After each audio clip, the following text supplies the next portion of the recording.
Көне Гурьев келбетін ежелгі қалардан өзгеше ететін республикалық деңгейде қорғауға алынған 4 құндылықтардың бірі тұрғын үй қалашығы архитектуралық ескерткіші. Сәулеті құрылысы микроансамбльге жататын туындының авторлары Васильковский, Арефьев. Құрылыс жұмыстарын Романовский жүргізген болатын. Тұрғын үй қалашығын салу тарихын білу мақсатында Вячеслав Афанасьевті әңгімеге тартқан едік.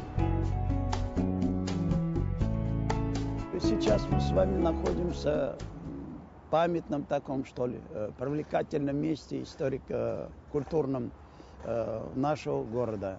Қазір біз сіздермен қаламыздағы маңызды тарихи ескерткіштердің бірі тұрғын үй қалашығы аумағында тұрмыз. 2 жылдың ішінде мұнай өңдеу зауыты мен тұрғын үй қалашығын қоса тұрғызу жөніндегі партия мен үкіметтің тапсырмасымен Гурьевке құрылысшылар келді. 1943 жылы болатын. Алайда олар бірден іске кірісіп кете алмады.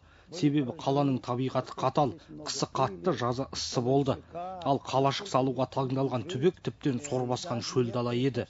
Ойлы қырлы қала жерінде құрылыс жұмыстарын жүргізу қанша қиын болғанымен, оған мыңдаған адам жұмылдырылды. И началось планирование и строительство. Сонымен Ұлы Отан соғысы зардабына қарамастан, Гурьев мұнай өңдеу зауыты мен ондағы жұмысшыларды баспанамен қамтамасыз ету үшін тұрғын үй қалашығын салу жұмыстары басталады. Жобаны жүзеге асыруға тәжірибелі құрылысшылар Васильковский, Арефьев пен Романовский шақырылады. Құрылыс жұмыстарын жүргізу барысында материалдың тапшылығы анық байқалып, бұл өз алдына нысанды салу қарқынына кері әсерін тигізеді. Тогда узнали, что здесь одним из старейших материалов есть гипсовый камень, гипсовая порода. Құрылысшылар бұл тығырықтан шығу жолын тапты. Соғыс заманына қажетті мықты, үнемді және ұзақ жылға төтеп бере алатындай өнім алысқа ұзамай-ақ қала сыртынан да табылды. Сөйтіп, 1944 жылы Гурьевте гипс зауыты бой көтерді. Құрылысшылар болашақ тұрғындарды шаң тозаңнан, ыстықтан және құрғақшылықтан қорғау жолдарын қарастырды. Тұрғын үйлердің іргетасын, кірпішін қалаған күннен бастап, оның ең алдымен жанға жайлы болуын қоса ескеріп отырды. Ал гипстен бой көтерген алғашқы үй бүгінгі Қазпошта бөлімшесі. Другой вариант сделать блоки. Гипстен бой көтерген алғашқы үйді салу да оңай емес еді. Бұрын соңды қолданылмаған материалдың тілін табу құрылысшылар үшін емтиханмен бірдей болды. Құрылыстың бірінші күні жұмыс жүрмеді. Гипсті кірпіштерді бір-біріне бекіту мақсатында жұмысшылар көп тер төкті. Араға бір апта салғаннан кейін гипске арналған қоспа әзірленіп, ғимараттың бірінші қабырғалары көтеріле бастады. Тұрғын үй қалашығында салынған тұңғыш үй құрылысының сапасы жоғарғы дәрежеде болғандығына күмән жоқ. Оған дәлел ғимарат бүгінгі күнге дейін халық игілігі үшін қызмет етуде. Құрманғазы атындағы мұнайшылар мәдениет сарайы қаламыздағы сәнділігі, құрылысының сапасы жағынан ең биік орынға ие мәдениет орны. Жоба авторы Сталиндік сыйлықтың иегері Васильковский. 1945 жылы басталған құрылыс жұмыстары 1948 жылы аяқталған болатын. Самым, конечно, оригинальным зданием здесь является клуб. Вы видите наверху минареты. Тұрғын үй қалашығындағы ең сәулетті ғимараттардың бірі әрине мына мәдениет сарайы. Архитектуралық дизайны жоғары дәрежеде ойластырылған клубтың да әрбір тасын қалау оңай болмады. Ғимараттың үстіңгі бөлігіндегі мұнараларға назар аударыңыздар. Бұл сонау көшпелі замандағы түйе үстіне орналастырылған патша мен ханшайымдарға арналған бөлмелерді көз алдымызға алып келеді. Ехать большие расстояния. Мамандар ғимараттың сапасын жоғары бағалайды. Алайда тұрғын үй қалашығына жайықтың екі бетін байланыстыратын автокөлік көпірін салуына орай мәдениет үйіне де қауіп төніп тұр. Себебі күніге көпір үстінен мыңдаған көлік өтеді. Ал оның тарсылы мен дүрсілі тарихи маңызды ғимаратқа сызасын түсірмесе болғаны. 1945 жылға қайта оралайық. Халықтың мәдениетті демалуына арнап салынған сарайдан кейін балабақша, қонақжай және өзге де үйлердің құрылысы кең қарқынмен жүргізілді. Құрғақшылықтан құтылудың ең қарапайым жолы мекенді көгалдандыру болса, енді қалашыққа қоныстанған тұрғындар айналасын жасыл желекке айналдырудың жолын іздеді. Бұл ретте тұрғын үй қалашығына ең алғашқы ағаштарды отырғызған Елена Федоровна Серованы атап өту керек.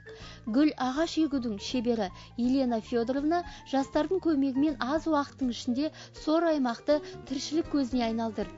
Енді бұл мекен көптеген жергілікті ғана емес, шетелдік қонақтардың қызығып тамашалайтын аймағына айналды. Тұрғын үй қалашығындағы 1945 жылы Гурьев мұнай өңдеу зауыты тапсырмасымен салынған келесі архитектуралық ескерткіштердің бірі су айдағыш мұнара. Байырғы көз көрген тұрғындардың айтуынша, оның негізгі су айдағыш мұнара ретінде қызметі 1950 жылдың өзінде-ақ тоқтап қалған. Қазір ол сол жылдардан қалған ескерткіш сынды. Қаламыздағы тұрғын үй қалашығы ауданы республикалық деңгейде қорғалатын архитектуралық ескерткіш. Сондықтан ондағы тарихи мәдени нысандарды барынша сақтау және оларға қайта қалпына келтіру жұмыстарын жүргізу мәдени құндылықтарға деген біздің құрметімізді білдірсе керек.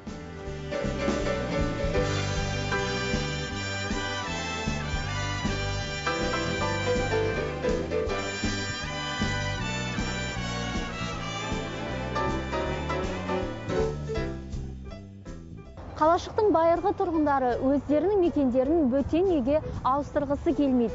Бір кездері жасыл желекке жайқалып, халықты қызықтырған архитектуралық туындының алдағы ғұмырының да ұзақ болуын тілейміз. Ал бағдарламаның келесі бөлімінде біз қазақтың сенімді серігі болған тазы ит жөнінде ой қозғаймыз.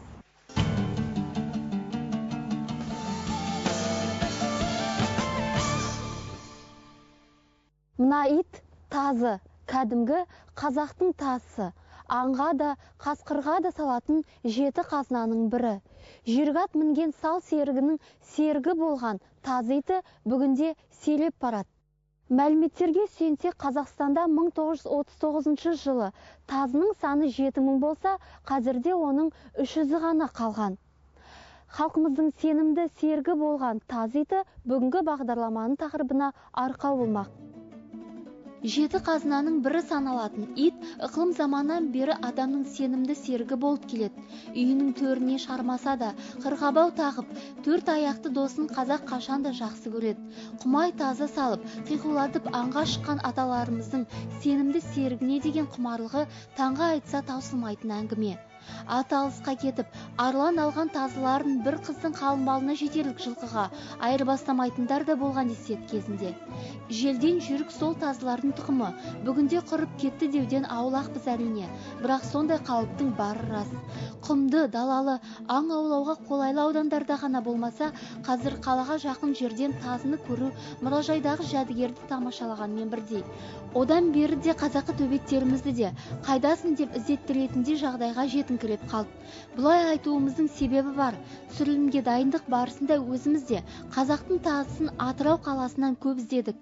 Нәтижесінде қала бойынша 3-4 қана тазы ит асыраушылар бар екендігіне көз жеткіздік. Сондай нағыз азаматтардың бірі Өнербек Жамбала болса, оның тазысына бағым күтімін жасайтын азамат Абдул Өмірұлы. Бала кезінен аңшылықпен айналысқан ол тазы мен бүркіттің көмегімен талай аңдарды алып әйгілі болған. Келі саналатын тазы иті әрбір қазақтың үйінде болып, жас ұрпақ оның қасиетін әңгіме аңыздардан ғана емес, өз көзімен көріп өссе, жеті қазынаның бірі саналатын қазақы иттің болашағына алаңдамас па едік. Тазы жалпы ата-бабамыз қазақ о бастан аңға ертетін өзі дәстүрлі иттердің бірі. Жеті қазынаның бірі дегенде сол қызыл иттерге болған. Тазы тұқымына келетін болатын болсақ, тазының да неше бір түрлері бар. Жармағұлақ, құмай тазы, ақтөс тазылар болады. Тазымен жалпы жалғыз қоян емес, негізі жыртқыш аңдарды да аулаған кездер болған талай. Тазының қасиеттігі соншалықты, қазақтар мысалы көшпенді халық ретінде өзімен тастамай ертіп, кәдімгі жанұя мүшесі ретінде алып ертіп жүрген аңшылықтарға. Қиын кездерде, ашарлық кездерде, бұрынғы кездерде жалпы бір тазы бүкіл ауылды баққан деген аңыз әңгімелер бар, ата-бабалардың әңгімесіне қарасақ. Сол себепті қазіргі кездерде әрине сиреп кетуі де мүмкін. Сирегенмен енді қадірін білетін адамдар, кісілер болсын, аңшылар болсын, тазыға келгенде тазыны көрген жерде болсын, басқа болсын, тұқымын алып, өзін асырап, көбейтуді, ұстауды, бағуды, сол кәдімгі дәстүр ретте ұстаған. Тазы әртүрлі аңды түрліше тәсілмен аулайды. Кәнігі тазы түлкіні мойнына алып, әп сәтте бұрап тастайды. Кейде ыңғайына қарай тұмсығынан, құлағынан, тіпті жонынан алатын кезде болады. Бірақ мұны алаңғасар, тәжірибесіз тазылар жасайды. Қоянда көбіне қуып жетіп, кез келген жерінен қарпиды. Тазының сырттандары қасқырды да алады. Аңшылардың айтуы бойынша тазы қасқырды түлкіні ұстағаннан мүлде басқа тәсілмен алады екен.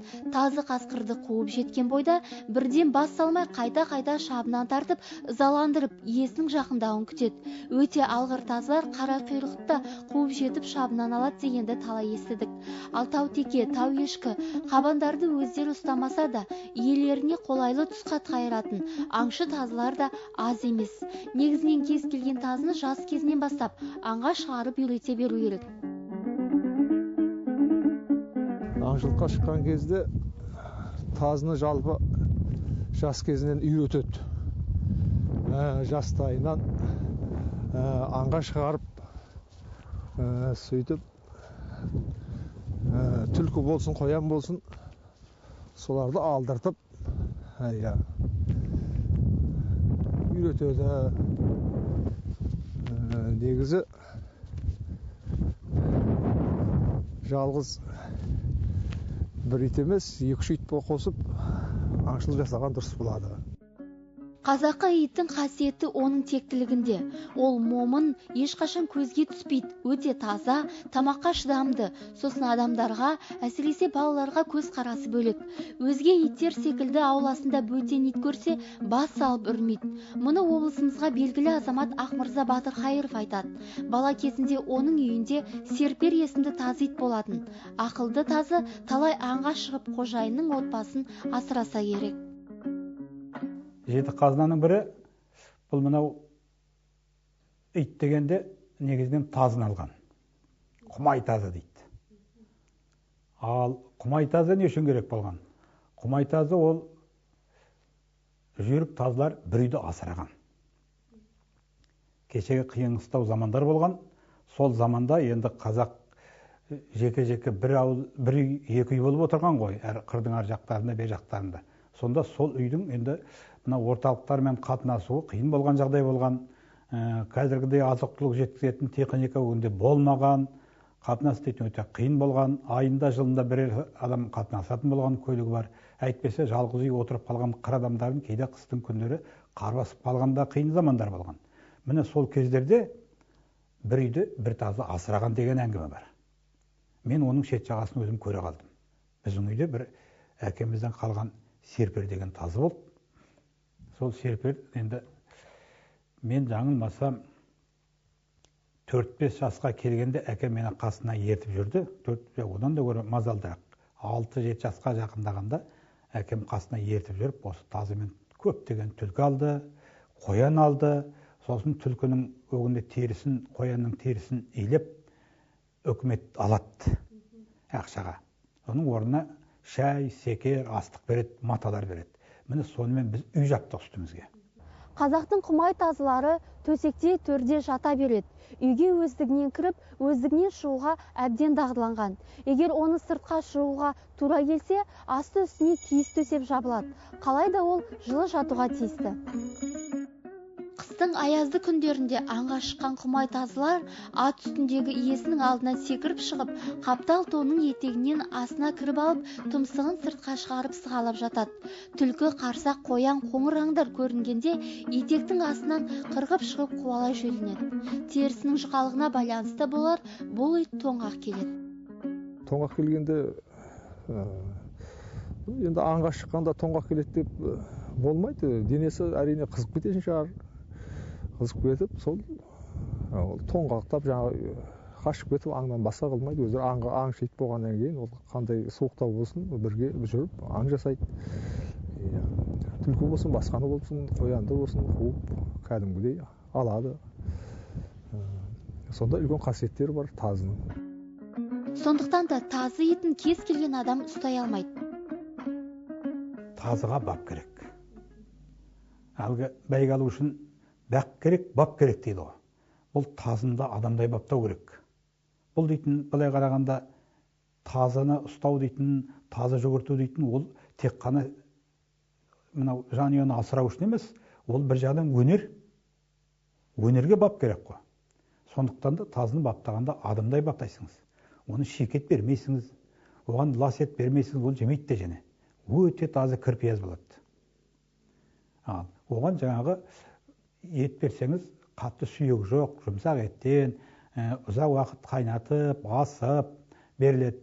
Сонымен бірге оның тамағы дейтіндер өте не болады?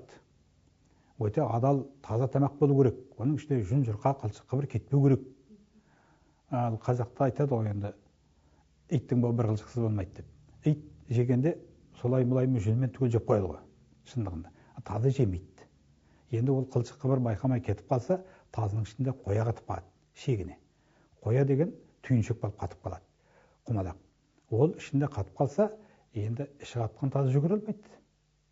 Міне оның енді күшік күнін асырасаңыз, оның ішін балаша қозғап отыру керек. Ішіне массаж беріп отыру керек тазының ішінде, асы қатып қалмасын. Ендігі ретте тазыға қысқаша сипаттама берейік. Бойы 70-74 сантиметр, жыны тұқыр және үлпілдек, мінезді, бірақ иесіне шексіз берілген, тамақты аз, әрі талғап жейді.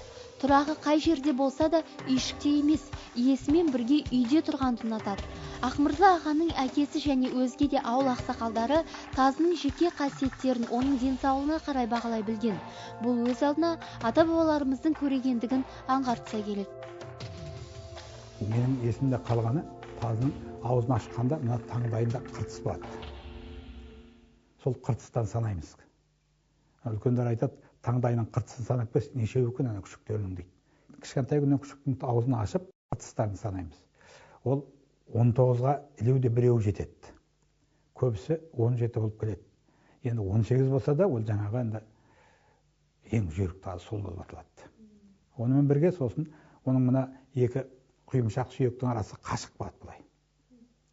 Ол шығып тұрады, бейтіп мына, қараңыз, менің қолымда тұр бұлай, осылай екі құйымшақтың арасы шығып тұрады, соған қол салып қарайды. Оған енді менің көре қалғаным ғой, енді аңшылар мына жерге қол салып қарайды, екеуі шығып тұрады бейтіп.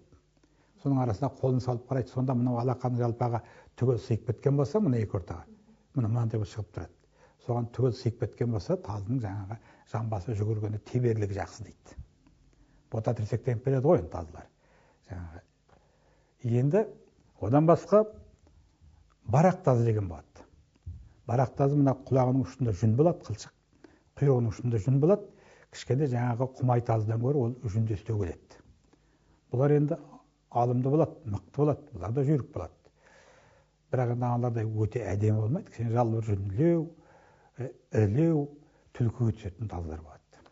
Жаңағы құмай тазы көбінен түлкіге түсуден қашақтап жүреді, шындығына келгенде. Түлкі бір-екі рет шақса, жасқанып сол, қағып соғып, бірақ тістеспей сөйтіп жүреді. Құмай тазы әлсізде өте нәзік болады. Ал сонымен бірге бұлардың мына жерді басып тұрғанда, мына саусақтардың ұштары, ұзындары тартылып тұрады ғой енді. Енді бірақ сол жұдырықтары үлкен болып келеді жаңағы нелердің, барақ тазылардың.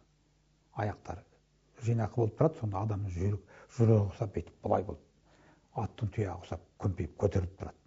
Ал құмай тазда ол жаңа сүйірлеу болады. Бірақ олардың да жаңағы несі жердің тырнап алып күш алып кететін, әсіресе екі саусағы ірі ұзын болады.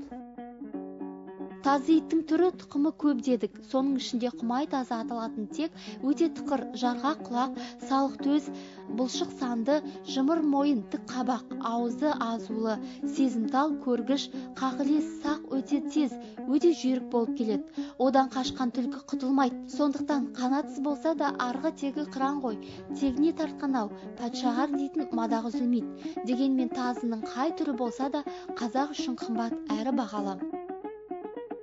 Қазіргі кездерде енді ол әрине сиреп кетті деп те болмайды. Тазыны қадірлей білетін адамдар әрқашанда көрген жерінде болсын, басқа жерде болсын, тұқымын өсіріп, қолдарында ұстайды, керек болса жылы жерде бағып, қолдарынан келгенше аңға шығарып, қадірлеп өсіреді. Осындай азаматтардың бірі Атырау облысының тұрғыны Жанат Мырза. Ақтөс есімді тазы етін оған 3 жыл бұрын досы сыйға тартып еді. Содан бері Ақтөс оның күзетшісі ғана емес, серігі, 4 аяқты адал досы, тіпті кейде отбасы мүшесі секілді көрінеді. Тазы адамға адал, ақылды, жүйрік ет дейді ол. Күнделікті тірліктен қолы босса болды, ол етін жетектеп далалыққа шығып аң аулайды. Ал кейде аңға шықпаса да, жазықта етін жүгіртіп бойын жаздырады. Қала өмірінде барынша тазы етін баптап бағып қалуға тырысады. Ұлтжанда азамат етін қазақ тілінде шақырады, бұйрықты ана тілінде үйреткен.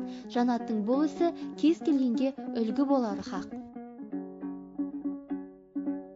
Белгісіз ақынның бір шумақ өлең есімде қалыпты. Салтын сақтап, баба менен атаның той бар десе жүйрік атын баптаған дейді. Әке менен 9-дың бас сақалым сапсиғанша асыра деп жатпаған дейді. Көрдіңіз бе, той бар десе жүйрік атын баптаған дейді. Жүйрік атты баптадық, ыбырай қалай деген. Бір қызық ит жүгіртіп аң ауласа, мінген ат шабуылмен танауласа дейді. Кенеттен іші қызыл орман түлкі құлпыртып жес сабаумен сабауласа дейді. Көз алдыңызға елестетіп қараңыз, қандай ғажайып.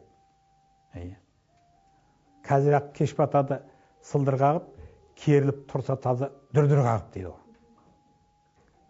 Ал жылқышы жылқыдағы жүйрік атты ертемен ерте ерттеп келсе алып дейді. Болмаса абай жырлаған әлгі ыңғайлы жақсат пен тату жолдас, жақсат пен ыңғай киім тату жолдас, жарасат аңшы адамға деп айтады ғой енді. Бұл аңшылық дейтін, бұл өз алдына бір үлкен өнер, оны кез келген адамның қолынан келе бермейді. Бір кезердегі адал досы, қырағы күзетшісі, алғыр аңшысы, тау төбеттер мен текті тасын іздейтін азаматтарын көп болғанын қалаймыз әрине. Мыңдаған жылдар бойы бабаларымызбен бірге жасасқан, үстіне қылау түсірмейтін, тектің тектісі тазы тұрғанда, өзге етті табалдырығымыздан аттатып қайтеміз ағайын.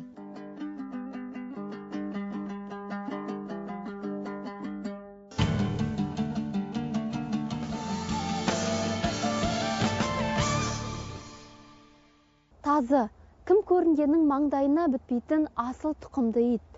Ол кімнің де болса ата-бабадан үзілмей келе жатқан тектілігіне сай, даланың сері көңілін түсіне білетін ер намысты, паңда салтанатты, білімде білікті жандар ғана ұстай алатын қасиетті қазына екеніне көзіміз жетті. Қазақтың тазыны қастерлейтін де сондықтан болар. Эфирде келесі кездескенше.